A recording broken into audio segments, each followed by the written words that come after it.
नमस्कार दोस्तों, स्वागत है आपका अपने प्लेटफॉर्म सौरवेद ऑफिशियल पर। मैं आशा करता हूं आप सभी स्वस्थ, मस्त और ज़बरदस्त होंगे और अपनी तैयारी को बेहतर तरीके से कर रहे होंगे। दोस्तों, मैं आज की क्लास में आप लोगों के सामने बाल मनोविज्ञान मतलब CDP के 30 सबसे महत्वपूर्ण प्रश्न लेके उपस्थित हुआ हूँ, जो आपकी परीक्षा के पैटर्न पर आधारित हैं और पिछले सालों में बार बार रिपीट भी हुए हैं। तो आप इस तरीके से समझिए कि आज आपका एक क्विक टेस्ट होने वाला है।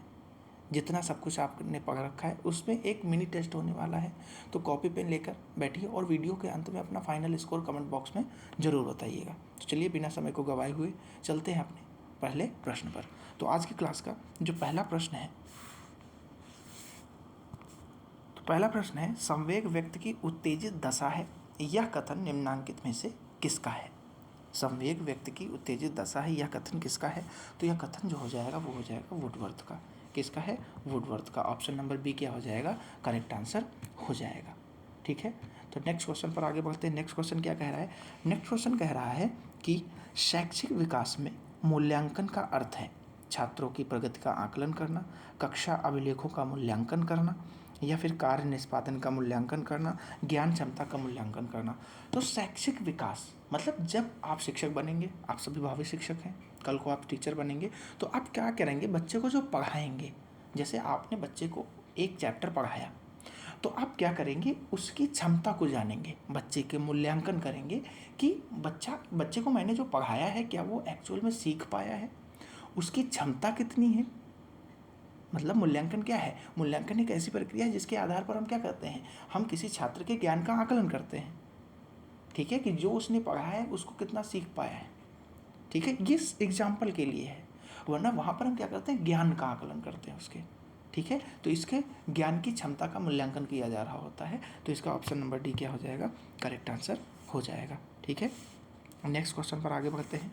नेक्स्ट क्वेश्चन कह रहा है कि पूर्वाग्रही किशोर या किशोरी अपनी डैश के प्रति कठोर होते हैं, तो हम अपनी समस्या के प्रति कठोर होते हैं।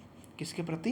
अपनी समस्या के प्रति क्या होते हैं? कठोर होते हैं। अच्छा, पूर्वाग्रह का मतलब होता है कि जैसे कोई कार्य हो गया, उससे रिलेटेड पहले से कोई विशेष धारणा बनी हो और उसका वो पालन कर रहे हो, तो इस प्रकार पूर्वाग्रही जो होते हैं वो किशोर किशोरी अपनी समस्याओं के प्रति क्या होते हैं? कठोर होते हैं। ऑप्शन नंबर ए क्या हो जाएगा? करेक्ट आंसर हो जाएगा।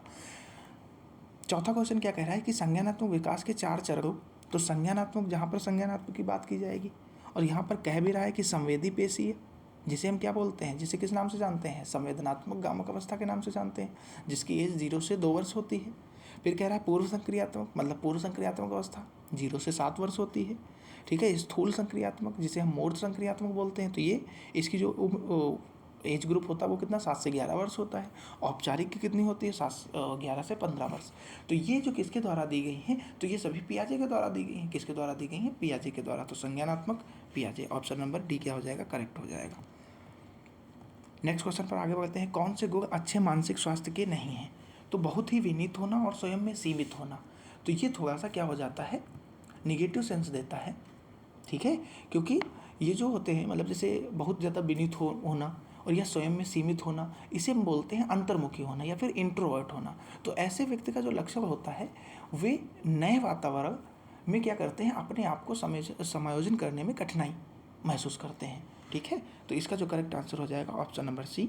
ठीक है, स्वयं में बहुत विनीत होना और स्वयं में सीमित होना। नेक्स्ट क्वेश्चन क्या कह रहा है? नेक्स्ट क्वेश्चन कह रहा है कि अधिगम क्षमता निम्नलिखित में से किससे प्रभावित नहीं होती है? तो ये 3 हैं, आनुवंशिकता से, वातावरण से, प्रशिक्षण से, राष्ट्रीयता से। तो ये जो 3 आनुवंशिकता, वातावरण और प्रशिक्षण, इन तीनों से क्या होती है? प्रभावित होती है। और एक और आ जाता है समायोजन की क्षमता, उससे भी प्रभावित होती है। मगर यहाँ पर जो ऑप्शन नंबर डी है राष्ट्रीयता, इससे कोई भी प्रभावित, मतलब ये प्रभावित नहीं करती। अधिगम क्षमता इससे प्रभावित नहीं होती है। नेक्स्ट क्वेश्चन पर आगे बढ़ते हैं। नेक्स्ट क्वेश्चन क्या कह रहा है कि किस अधिगम मनोवैज्ञानिक ने बाल अधिगम विकास में पुरस्कार को महत्व नहीं दिया है? तो पावलोव ने महत्व दिया है, थॉर्नडाइक ने महत्व दिया है, स्किनर ने महत्व दिया है, गुथरी साहब ने क्या किया है? इन्होंने जो बाल अधिगम विकास है उसमें पुरस्कार का महत्व नहीं दिया है। ठीक है, और इन्होंने ही समीपता का सिद्धांत दिया है। तो पूछा जाएगा अगर जो कि समीपता का सिद्धांत दिया है किसने दिया है? तो बोलेंगे गुथरी साहब ने दिया है। नेक्स्ट क्वेश्चन पर आगे बढ़ते हैं। निम्नलिखित में से किस एक से शिशु के अधिगम को सहायता नहीं मिलती है?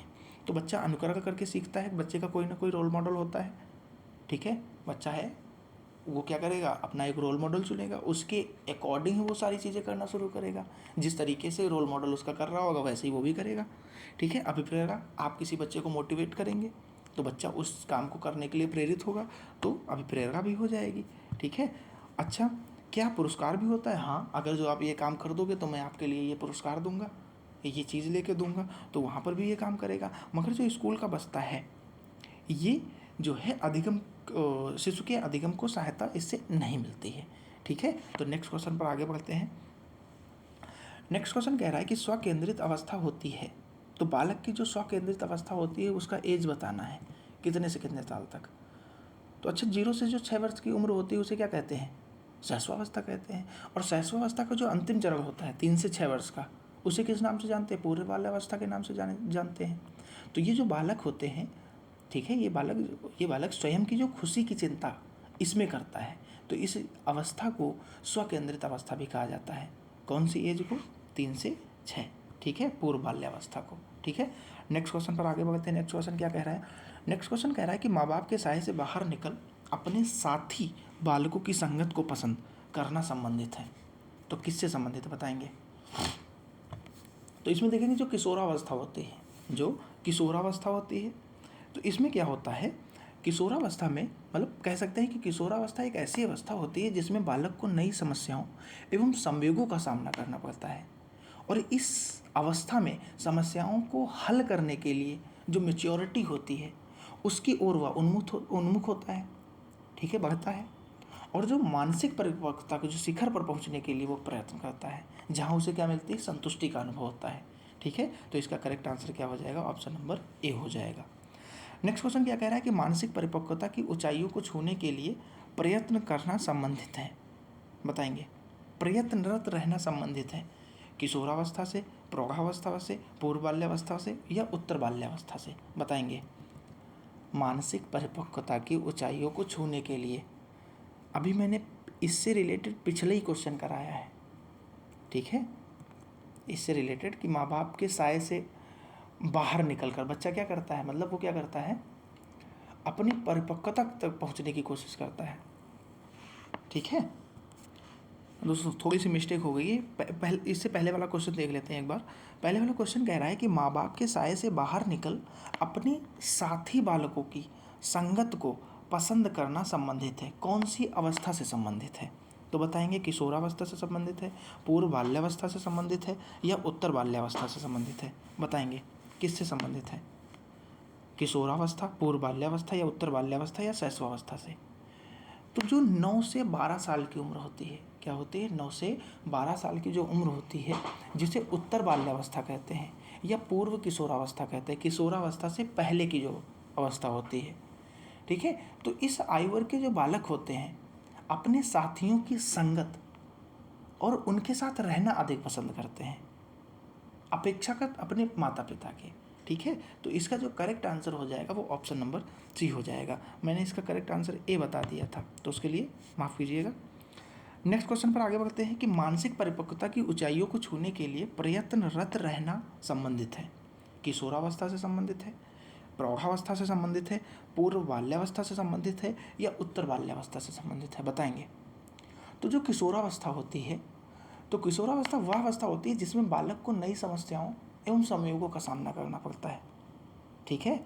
इस अवस्था में समस्याओं को हल करने के लिए परिपक्वता की ओर बच्चा उन्मुख होता है तथा मानसिक परिपक्वता के शिखर तक पहुंचने का प्रयत्न करता है, जहां उसे क्या मिलती है? संतुष्टि मिलती है। तो इसका करेक्ट आंसर क्या हो जाएगा? ऑप्शन नंबर ए हो जाएगा, किशोरावस्था। नेक्स्ट क्वेश्चन पर आगे बढ़ते हैं। नेक्स्ट क्वेश्चन क्या कह रहा है? नेक्स्ट क्वेश्चन कह रहा है कि सीखने का प्राथमिक मूलभूत नियम संबंधित है।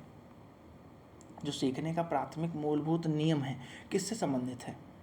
तो हमने ये पढ़ा है कि सीखना है तो हमारे अंदर क्या होनी चाहिए? फुर्तीलापन होना चाहिए, तभी हम चीज़ों को, जितने ज़्यादा हम फुर्तीले होंगे उतनी ही ज़्यादा हम क्या करेंगे? चीज़ों को जल्दी सीख पाएंगे और उतनी ज़्यादा सीख पाएंगे। तो जिसे हम तो फुर्तीले को क्या बोलते हैं? तत्परता का नियम बोलते हैं, ठीक है। तो जो सीखने का प्राथमिक मूलभूत नियम तत्परता से संबंधित है, ठीक है। जिस तरीके से थार्नडाइक ने कितने नियम दिए हैं? सीखने के 3 नियम दिए हैं। पहला कौन सा आ जाता है? तत्परता का नियम आ जाता है, दूसरा प्रभाव का नियम, तीसरा अभ्यास का नियम आ जाता है। तो तत्परता का नियम क्या कहता है? यह नियम कार्य करने के पूर्व तत्पर या तैयार किए जाने पर बल देता है। यदि किसी कार्य को सीखने के लिए तत्पर या तैयार होते हैं तो उसे शीघ्र ही सीख लेते हैं। तत्परता में कार्य करने की जो इच्छा होती है वो निहित होती है। ठीक है, ध्यान केंद्रित करने में भी तत्परता सहायता करती है। ठीक है, तो इसका करेक्ट आंसर क्या हो जाएगा? ऑप्शन नंबर डी हो जाएगा, तत्परता से। ठीक है, नेक्स्ट क्वेश्चन पर आगे बढ़ते हैं। सीखने की प्रक्रिया को प्रभावित करने वाले कारक हैं। तो अनुकरण है, प्रशंसा एवं निंदा है कि बच्चे की निंदा करेंगे तो बच्चा हो सकता है वो सीखना बंद कर दे। ठीक है, प्रतियोगिता में भाग लेना ये भी प्रभावित करता है कि हमने एक बच्चे को एक प्रतियोगिता में भाग दिया, मतलब उसको उसमें पार्टिसिपेट करने के लिए उसका नाम दिया और उसको बाहर कर दें उस चीज़ से, तो वहाँ पर भी सीखना बाधित हो सकता है, प्रभावित हो सकता है। अनुकरण करना भी प्रभावित करने का कारण हो सकता है। तो इसमें क्या हो जाएगा? ऑप्शन नंबर डी हो जाएगा, मतलब ये सभी। ठीक है, और कौन कौन से कारक हो सकते हैं? पूर्व अधिगम हो सकता है कि हम कोई चैप्टर पढ़ा रहे हैं और उस चैप्टर को पढ़ाने से पहले हमें उससे पहले वाला चैप्टर पढ़ाना चाहिए था। हमने पहले वाला चैप्टर नहीं पढ़ाया, उसके बाद वाला चैप्टर पढ़ा दिया, तो यहाँ पर भी सीखने की प्रक्रिया प्रभावित हो सकती है। क्योंकि हो सकता है जो चैप्टर मैंने पहले पढ़ाया हो उसमें जो बच्चा चीज़ें सीखा हो और वो चीज़ें यहाँ पर इम्प्लीमेंट कर रहा हो, तो जब पहला वाला पढ़ा ही नहीं है तो इस पर यहाँ पर तो कुछ ना कुछ चीज़ें उसके साथ घटित होंगी, प्रॉब्लमेटिक होंगी। ठीक है, या फिर सीखने की विधियाँ ये भी प्रभावित कर सकती हैं। अभिप्रेरणा मतलब मोटिवेशन ये भी प्रभावित कर सकता है, वातावरण प्रभावित कर सकता है, प्रशंसा और निंदा तो प्रभावित कर ही सकता है, विषय वस्तु का स्वरूप कैसा है ये भी प्रभावित कर सकता है। ठीक है, तो नेक्स्ट क्वेश्चन पर आगे बढ़ते हैं। नेक्स्ट क्वेश्चन कह रहा है कि बालकों के सीखने में प्रेरणा को किस रूप में उपयोगी माना जाता है? बालक की व्यक्तित्व का आदर, पुरस्कार एवं दंड, प्रशंसा एवं भर्त्सना या उपरोक्त सभी? बताएंगे। बालकों के सीखने में प्रेरणा को किस रूप में उपयोगी माना जाता है? तो जो अभिप्रेरणा होती है वो आवश्यकता जनित होती है, जो बालक को अधिगम के लिए प्रोत्साहित करती है। यह अभिप्रेरणा सकारात्मक मतलब पॉजिटिव भी हो सकती है, निगेटिव भी हो सकती है। ठीक है, तो इसका जो करेक्ट आंसर हो जाएगा ऑप्शन नंबर डी हो जाएगा। ठीक, नेक्स्ट क्वेश्चन क्या कह रहा है कि कक्षा में विद्यार्थियों को अधिगम के लिए प्रेरित करने हेतु किस युक्ति का प्रयोग आप नहीं करते हैं? छात्रों में स्वस्थ प्रतिस्पर्धा स्थापित करना, उन्हें आत्मगौरव की अनुभूति कराना, उनकी अत्यधिक प्रशंसा करना, गतिविधि आधारित शिक्षण अधिगम विधियों का अनुप्रयोग करना। कह रहा है कि कक्षा में विधियों को अधिगम के लिए प्रेरित करने हेतु किस युक्ति का अनुप्रयोग आप नहीं करेंगे? तो बताएंगे किस युक्ति का आप प्रयोग नहीं करेंगे? तो छात्रों की जो अत्यधिक प्रशंसा करना, उन्हें अधिगम के लिए प्रेरित करने की उपयुक्त युक्ति नहीं है। अच्छा, इससे क्यों युक्ति नहीं है? क्योंकि इससे जो बालक है उसमें अहम की भावना का संचार होता है और वह अपने ज्ञान की अभिवृद्धि के लिए प्रयास नहीं करेगा। ठीक है, तो ये एक तरीके से नकारात्मक सिद्ध हो सकता है। तो इसका जो करेक्ट आंसर हो जाएगा ऑप्शन नंबर सी हो जाएगा। नेक्स्ट क्वेश्चन क्या कह रहा है? बुद्धि एवं सृजनात्मकता में किस प्रकार का सहसंबंध पाया गया है? तो धनात्मक पाया गया है, ऋणात्मक पाया गया है या फिर शून्य पाया गया है? धनात्मक, ऋणात्मक या शून्य? तो जो बुद्धि और जो एवं सृजनात्मकता दो अलग अलग घटक होते हैं, फिर भी जो इन दोनों घटकों को धनात्मक संबंधों के द्वारा जोड़ा जाता है, क्योंकि बुद्धि का स्तर बढ़ने पर सृजनात्मकता में क्या होती है? वृद्धि होती है, तथा बुद्धि के घटने पर सृजनात्मकता में क्या होती है? कमी आ जाती है। ठीक है, तो ये क्या होता है? इसमें सभी हो जाएंगे। ऑप्शन नंबर क्या हो जाएगा? डी हो जाएगा। सॉरी, इसका जो करेक्ट आंसर हो जाएगा, कह रहा है बुद्धि सृजनात्मकता में किस प्रकार का सहसंबंध होता है, पाया जाता है? तो इसमें कौन सा पाया जाता है? क्योंकि बुद्धि का स्तर जब बढ़ता है तो सृजनात्मकता में क्या होती है? वृद्धि होती है। ठीक है, और जब बुद्धि का मतलब जो स्तर घट जाता है तो सृजनात्मकता में क्या आ जाती है? कमी आ जाती है। तो यहाँ पर क्या होता है? सहसंबंध कौन सा पाया जाता है? तो धनात्मक सहसंबंध पाया जाता है। नेक्स्ट क्वेश्चन पर आगे बढ़ते हैं कि कक्षा में अनुशासन बनाए रखने के लिए सर्वाधिक प्रभावशाली उपाय क्या है? अनुशासनहीन छात्रों को कक्षा से बाहर निकाल देना, तो ऐसा तो आप नहीं करेंगे। उनको पहले अनुशासन, अगर जो अनुशासनहीन बच्चा है उसको अनुशासन में लाएंगे, ना कि कक्षा से बाहर निकालेंगे। शिक्षक को तो ये वाला क्या हो जाएगा, ये तो हमारा ऐसे ही गलत हो जाएगा, एलिमिनेट कर देंगे। शिक्षक को रोचक एवं व्यावहारिक बनाएंगे, बिल्कुल बनाना चाहिए। शिक्षक जो है उसको रोचक बनाना चाहिए, व्यावहारिक बनाना चाहिए। तो ये क्या हो जाएगा, इसका करेक्ट आंसर हो जाएगा ऑप्शन नंबर बी क्या हो जाएगा, करेक्ट हो जाएगा। छात्रों के अभिभावकों को सूचित करेंगे कि अरे भाई आपका बच्चा कुछ सीख नहीं रहा है, ठीक है, तो ऐसा तो नहीं करेंगे ना। अनुशासनहीन छात्रों को विशिष्ट सुविधाएं प्रदान करेंगे, अरे नहीं ऐसा तो नहीं होगा, ठीक है, ऐसा तो नहीं करेंगे ना। तो जो क्या बोलते हैं, जैसे क्या होता है, कक्षा का एक वातावरण है, वह अगर जो शांत हो और कक्षा कक्ष में पढ़ाई जाने वाली जो विषय वस्तु है वो अत्यधिक रोचक हो, तो इस तरीके से कक्षा को क्या बनाया जा सकता है, उसको रोचक और व्यवहारिक बनाया जा सकता है, जिससे क्या होगा, कक्षा के जो विद्यार्थी हैं उस विषय वस्तु पर ध्यान केंद्रित करेंगे और जिससे कक्षा का अनुशासन बना रहेगा। ठीक है, तो इसका जो करेक्ट आंसर बी हो जाएगा। नेक्स्ट क्वेश्चन पर आगे बढ़ते हैं कि शैशवावस्था में बच्चों के क्रियाकलाप होते हैं, कैसे होते हैं। जो शैशवावस्था 0 से 6 वर्ष की जो उम्र होती है जिसे शैशवावस्था कहते हैं, और इसका जो अंतिम चरण होता है 3 से 6 वर्ष का, उसे पूर्व बाल्यावस्था बोलते हैं।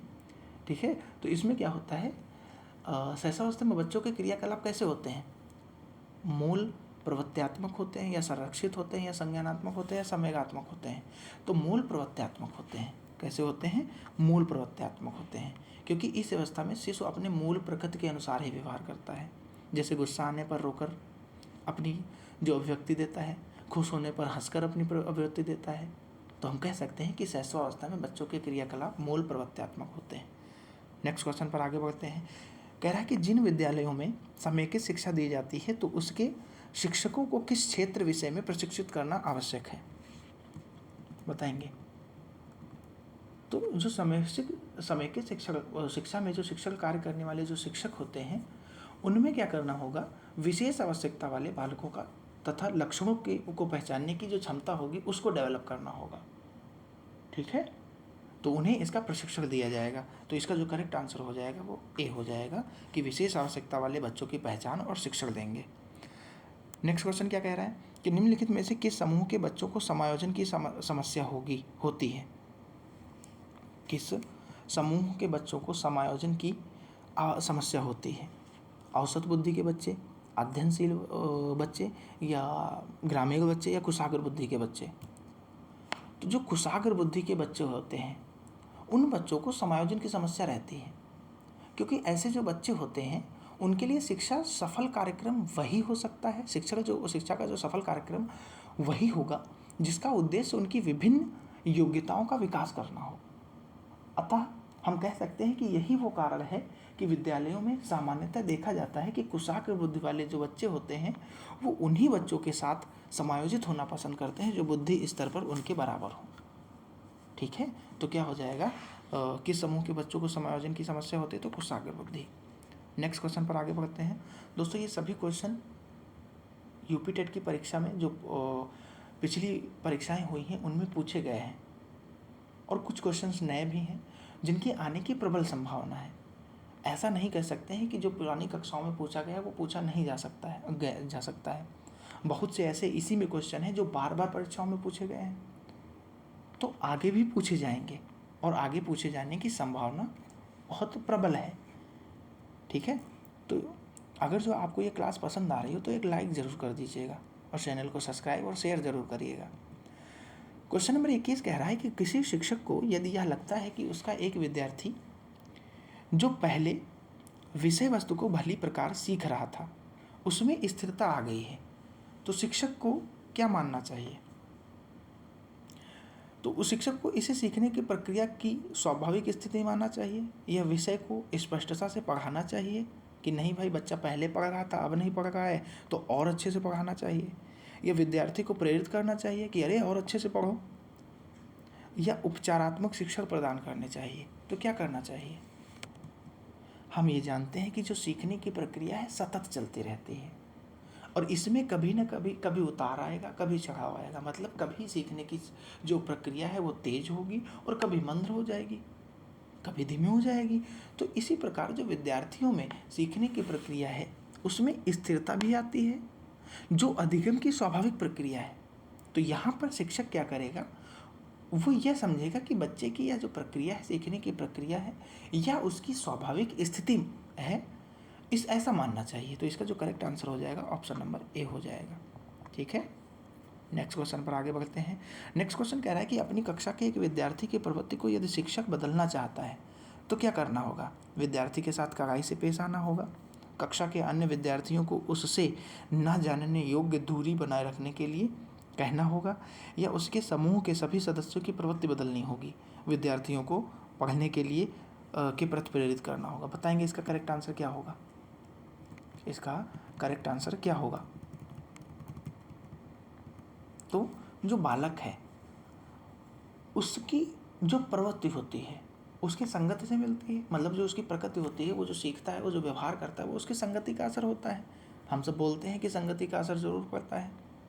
ठीक है, अतः यदि किसी एक बालक की प्रवृत्ति में परिवर्तन करना हो तो जो वो उस ग्रुप में, जिस ग्रुप में रह रहा है, तो हमें क्या करना होगा, उन सभी बच्चों की, उस ग्रुप के सभी बच्चों की जिस प्रवृत्ति में हम सुधार लाना चाह रहे हैं, तो वो उस पूरी ग्रुप पर हम क्या करेंगे, अप्लाई करेंगे। वहाँ पर उसका प्रयास किया जाएगा कि हम जो एक बच्चे में सुधार लाना चाह रहे हैं, तो एक बच्चे में सुधार लाने से काम नहीं होगा, हम उस पूरे ग्रुप के बच्चों पर सुधार लाएं, अन्यथा होगा क्या, बालक पर नकारात्मक प्रभाव पड़ेगा। ठीक है, तो इसका जो करेक्ट आंसर हो जाएगा वो क्या हो जाएगा कि उसके समूह के, क्या, उसके समूह के सभी सदस्यों की प्रवृत्ति बदलनी होगी। नेक्स्ट क्वेश्चन क्या कह रहा है कि विकास का वही संबंध परिपक्वता से है जो उद्दीपन का डैश से है। तो बताएंगे, विकास का वही संबंध परिपक्वता से है जो उद्दीपन का किससे है, तो उद्दीपन प्रतिक्रिया से। उद्दीपन का संबंध किससे होगा, प्रतिक्रिया से होगा, क्योंकि बिना उद्दीपन के प्रतिक्रिया हो ही नहीं सकती। तो ये क्या हो जाएगा, प्रतिक्रिया से। नेक्स्ट क्वेश्चन पर आगे बढ़ते हैं। पियाजे मुख्यतः किसके क्षेत्र में योगदान के लिए जाने जाते हैं। पियाजे, अभी हमने इसमें पढ़ा, अभी हम 2 क्वेश्चन इसी से रिलेटेड करके आए हैं। ठीक है, जो मनोवैज्ञानिक पियाजे हैं इन्हीं के आधार पर करके आए हैं, इन्हीं के बेसिस पर करके आए हैं। तो यहाँ पर एक वर्ड लिखा है ज्ञानात्मक, इसको हम संज्ञानात्मक भी बोलते हैं। तो इसका जो करेक्ट आंसर हो जाएगा वो संज्ञानात्मक हो जाएगा। ठीक है, तो जो संज्ञानात्मक विकास को 4 प्रमुख चरणों में बांटा है। संवेदनात्मक ज्ञानक अवस्था 0 से 2 वर्ष, पूर्व संक्रियात्मक 2 से 7 वर्ष, और जो पूर्व संक्रियात्मक होती है, मूर्त संक्रियात्मक होती है 7 से 11, औपचारिक जो होती है वो 11 से 15 वर्ष होती है। तो ये 4 जो चरण दिए गए किसके द्वारा, पियाजे के द्वारा। तो संज्ञानात्मक। नेक्स्ट क्वेश्चन पर आगे बढ़ते हैं कि जब कभी 2 या अधिक व्यक्ति एक साथ मिलते हैं और एक दूसरे को प्रभावित करते हैं तो वे एक सामाजिक समूह का निर्माण करते हैं। यह कथन कैसा है, तो यह कथन सत्य है कि हम और आप एक जगह बैठ के बातें कर रहे हैं तो वहाँ पर हम अपने विचारों का आदान प्रदान तो करेंगे ही। ठीक है, वहाँ पर एक सामाजिक समूह का निर्माण होगा। ठीक है, तो ये कथन सत्य है। नेक्स्ट क्वेश्चन क्या कह रहा है, नेक्स्ट क्वेश्चन कह रहा है कि शिक्षक प्रक्रिया में निम्नलिखित में से किसका भली प्रकार ध्यान रखना चाहिए। विद्यार्थी की सक्रिय सहभागिता का, अनुशासन और नियमित उपस्थिति का, गृह कार्य की जांच में लगन का, विषय वस्तु की कठिनाई पर का स्तर का। तो बताएंगे इसका करेक्ट आंसर क्या हो जाएगा।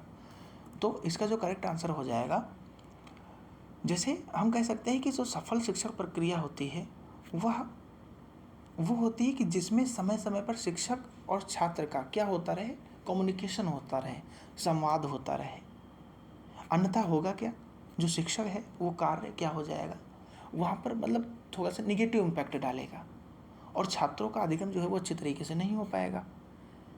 ठीक है, अगर जो गृह कार्य की जांच में लगन लगा देंगे तो बच्चे को सिखाएंगे क्या, तो बच्चा वहाँ पर थोड़ा सा क्या करने लगेगा, अधिगम से दूर हटने लगेगा। अनुशासन और नियमित उपस्थिति, तो अगर जो हम क्या करेंगे, विद्यार्थियों की सक्रिय सहभागिता, हम अच्छा शिक्षण देंगे और बच्चों को रुचि पूर्वक सिखाएंगे, नए नए फैक्ट के थ्रू समझाएंगे, नई नई तरकीबों के थ्रू समझाएंगे, तो बच्चा अनुपस्थित होगा ही नहीं।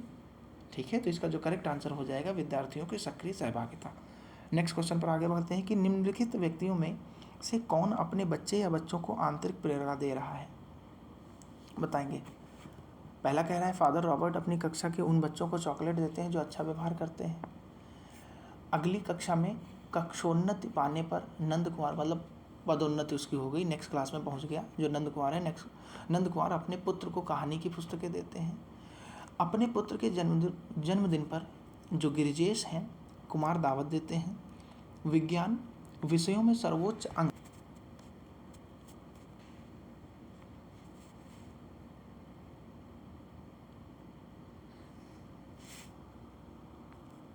हाँ, तो जो क्या कह रहा है, विज्ञान विषयों में सर्वोच्च अंक पाने पर राकेश कुमार अपने पुत्र की प्रशंसा करते हैं। तो बताएंगे इसका करेक्ट आंसर क्या हो जाएगा। इसका करेक्ट आंसर यही हो जाएगा कि किसी कार्य या परिणाम के लिए प्रशंसा करना आंतरिक प्रेरणा का उदाहरण है, आंतरिक। ठीक है, तो ये क्या हो जाएगा, ऑप्शन नंबर डी इसका करेक्ट आंसर हो जाएगा। ठीक है, कि विज्ञान विषयों में सर्वोच्च अंक पाने पर राकेश कुमार अपने पुत्र की प्रशंसा करते हैं। नेक्स्ट क्वेश्चन पर आगे बढ़ते हैं। नेक्स्ट क्वेश्चन कह रहा है कि बच्चों के सामाजिक विकास में डैश का विशेष महत्व है। सामाजिक विकास में किसका विशेष महत्व है, तो बताएंगे। खेल का, बाल साहित्य का, दिनचर्या का, संचार माध्यम का। तो बच्चों के सामाजिक विकास में खेल का अत्यधिक महत्व है कि बच्चे वहाँ पर क्या करते हैं, सभी बच्चों के साथ मिलकर खेलते हैं, तो वहाँ पर जो उसकी जो बालक की मूल प्रवृत्तियाँ होती हैं उसका विकास होता है, जिससे समायोजन की क्षमता में क्या होता है, जो समायोजन की क्षमता होती है उसमें वृद्धि होती है, जिसके परिणाम स्वरूप बच्चे का सामाजिक विकास सकारात्मक होगा। ठीक है, नेक्स्ट क्वेश्चन पर आगे बढ़ते हैं। नेक्स्ट क्वेश्चन कह रहा है कि भाटिया बैटरी का प्रयोग निम्न में से किसके परीक्षण हेतु किया जाता है। जो भाटिया बैटरी आपने पढ़ा होगा, जो सीएम भाटिया हैं उन्होंने 1955 में किया था इसका निर्माण। तो भाटिया बैटरी का प्रयोग बुद्धि परीक्षण में किया जाता है। किसके परीक्षण में, बुद्धि परीक्षण में किया जाता है। नेक्स्ट क्वेश्चन पर आगे बढ़ते हैं। तो दोस्तों ये है हमारी क्लास का आखिरी क्वेश्चन। मैं आशा करता हूँ आपको सारे क्वेश्चन अच्छे से समझ आए होंगे। ठीक है, तो अब आखिरी क्वेश्चन का जवाब देंगे कि कोलबर्ग का विकास सिद्धांत निम्न में से किससे संबंधित है। भाषा विकास से, संज्ञानात्मक विकास से, नैतिक विकास से या सामाजिक विकास से। तो किससे संबंधित है, संज्ञानात्मक जीन पियाजे। तो जो नैतिक विकास है किससे संबंधित है, लॉरेंस कोलबर्ग ने जो 10 से 16 वर्ष के उम्र के बच्चों में जो बच्चों के किया था, विश्लेषण किया था, तो वो कौन सा हो जाएगा, किससे संबंधित है, नैतिक विकास से संबंधित है। ठीक है, किससे संबंधित है, नैतिक विकास से संबंधित है। तो दोस्तों ये थे हमारी क्लास के 30 क्वेश्चंस। मैं आशा करता हूँ आपको ये क्वेश्चन समझ में आए होंगे, और अगर जो ये सारे क्वेश्चन आपको समझ में आए हैं तो आपने उसके आंसर भी दिए होंगे। ठीक है, तो आपका कितना स्कोर रहा वो आप कमेंट बॉक्स में ज़रूर बताएंगे। ठीक है, तो मिलते हैं किसी नेक्स्ट क्लास में। तब तक के लिए धन्यवाद।